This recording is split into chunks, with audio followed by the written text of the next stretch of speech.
Ihanda ang mainit na kanin sa ulam na to. Siguraduhing nagsasaing na kayo bago nyo pa ito lutuin. Mga mamis, another ulam recipe ang isishare ko sa inyo. Simple lang ang mga kailangan pero masarap. I-try nyo ang ganitong luto sa bangos, masarap siya na masarsa.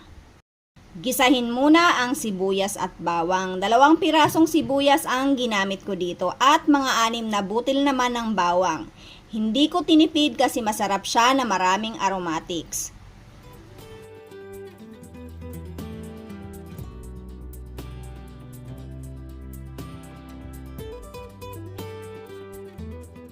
Isunod ang kamatis. 4 na malalaking kamatis naman ang nagamit ko dito. Haluin lang at takpan para madaling lumambot ang kamatis.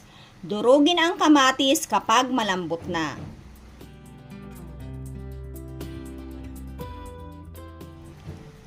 Isunod ang prinitong bangus belly. Very light prito lang ang ginawa ko dito kasi ayaw ng mga anak ko ng fresh kaya piniprito ko siya ng very light.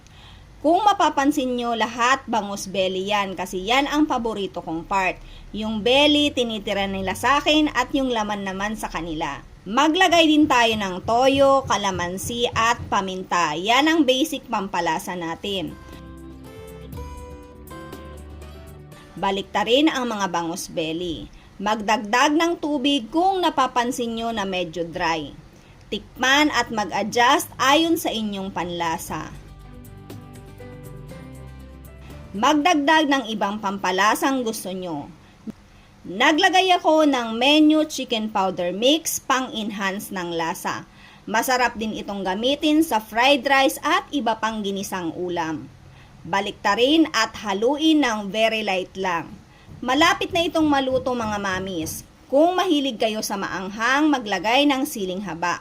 Naglagay pa ako ng homemade chili oil, lagi kasi kaming may chili oil dito sa bahay. Baliktarin ulit. Yan ang way kong paghalo para hindi madurog ang bangus.